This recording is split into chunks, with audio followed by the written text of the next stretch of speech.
Angelique, Kaylin had a promising future. She was studying paralegal at Robert Morris University and hoped to one day be a lawyer. Kaylin's dream of becoming a model was also in motion when someone suddenly took her life.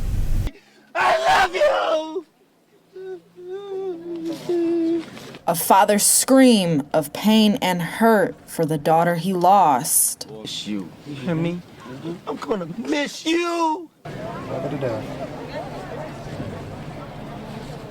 Where's he? Now I am found. At Evanston's Elks Park, family and friends of Kaylin Pryor recently came together for a vigil in her honor. Kaylin always knew where the free food was. Kaylin was leaving her grandmother's house on November 2nd in the city's Inglewood neighborhood when police say she was fatally shot while standing at a bus stop.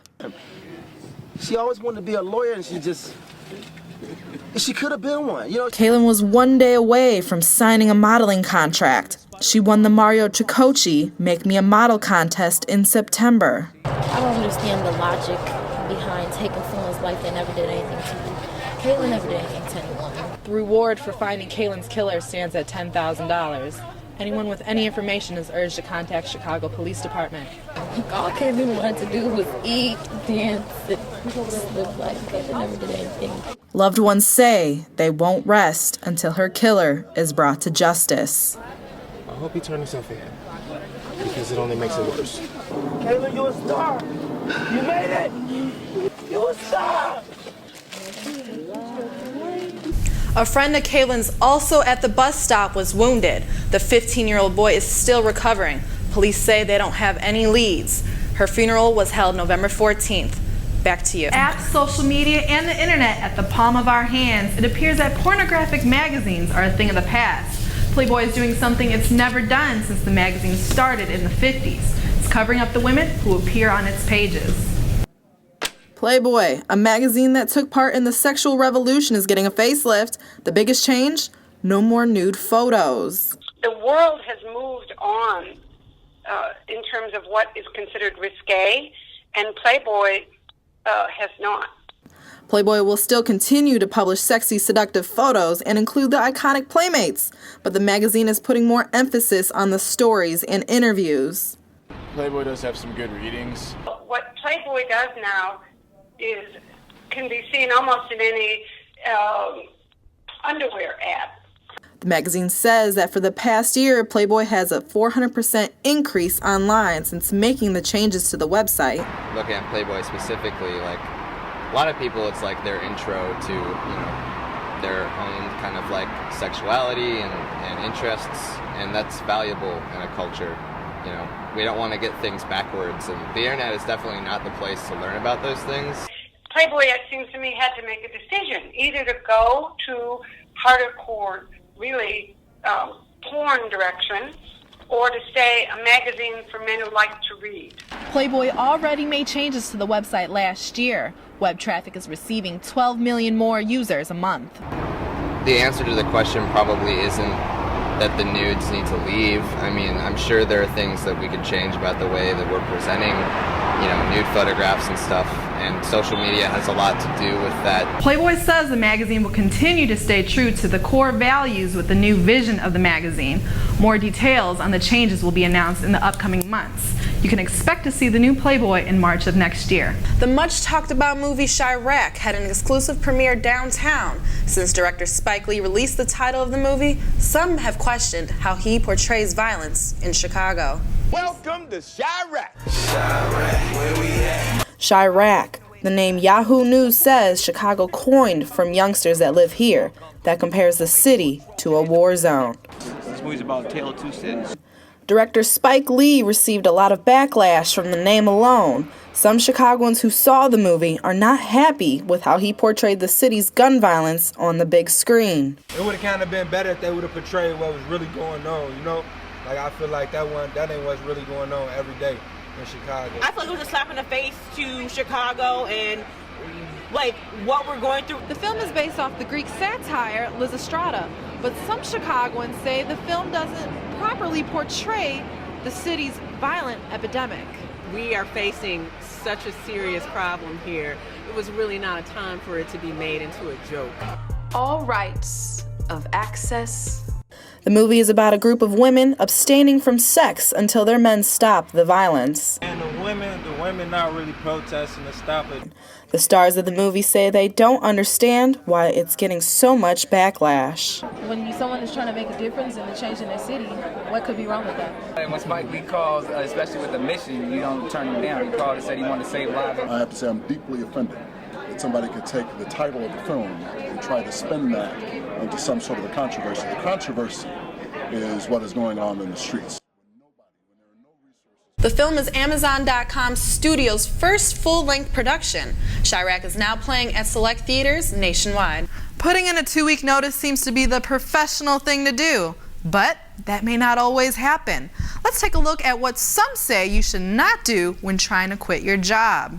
Crash into your boss's car and leave a note on the windshield saying we're done.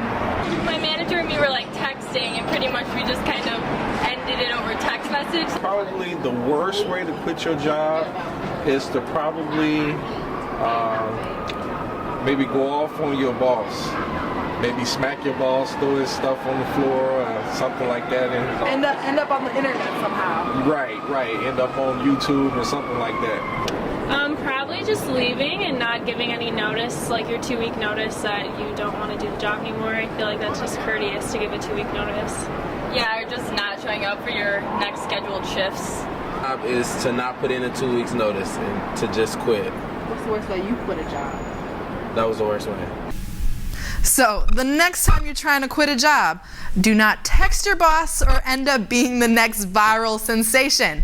I'm Tanya Motorzitsky, and that is this week's Bad Advice 101. Derrick Rose is on the sidelines again. We'll take a look at the star's injury-prone history, and saggy pants may soon be against the law in one Indiana community. Injury woes continue for the Chicago Bulls star player. For the last couple of seasons, Chicago Bulls guard Derrick Rose has been known for being injury-prone. This season has already gotten off to a rocky start with yet another injury under his belt. Reporter Jeremy Jara has more on this story. Jeremy? Hey Twitter users, you may be seeing some changes to the social media platform now that there is a new CEO. Jack Dorsey, who is also the CEO of Square, a mobile payment startup that he created, actually became CEO 3 months ago. However, the announcement was recently shared with the public. Dorsey shared on his personal Twitter account that Twitter stands for freedom of expression and empowering dialogue. Thanks, Michael. Listen up, fall lovers and movie buffs. It's the beginning of the month, so that means your favorite go-to streaming sites release their October playlists. Whether you stream with Netflix, Hulu, Amazon Prime, or HBO, you are sure to find that perfect scary Halloween movie. Whole Foods Market announced that it will lay off 1,500 people as a part of an effort to lower prices. Laid-off employees can apply for open positions at other Whole Foods stores if they wish. The company will make up some of the salary difference if they land a lower-paying job. Employees who choose to accept their layoffs will be severance pay.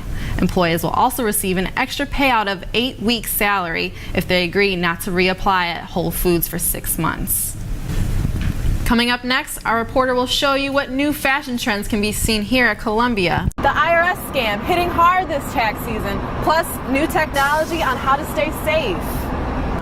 I'm Tanya Motorzitsky with a warning to puppy lovers when purchasing a pet from the pet store.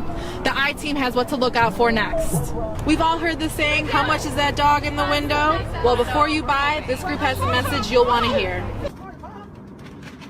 So basically what we do is we basically feed the chickens, clean up after the chickens, and if we find eggs, we bring them to the office. That they cool and they just they're different because they're not normal to have in school. This is different. These kids don't have pets at home, and so this is just a great way to help them learn how to take care of an animal. It made me more responsible. Because then after that, I stopped losing things. My room was clean. I do chores around the house. When we started this, well, I didn't know anything about chickens unless they make eggs. That's about it. And then I started to know more and more and more, and then that's how my knowledge. They hold us more responsible for more things. They say since you clean up after chickens, you clean up after yourselves and everything, stuff like that. When we try to put the chickens away, they like flap their wings and then try to get away, and then we get like slapped in the face with the wings. They be like do do do do do.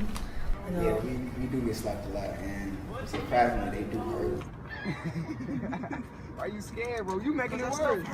Yeah, it's all fun. Like they never tried to peck us. They never try to peck anybody but each other. So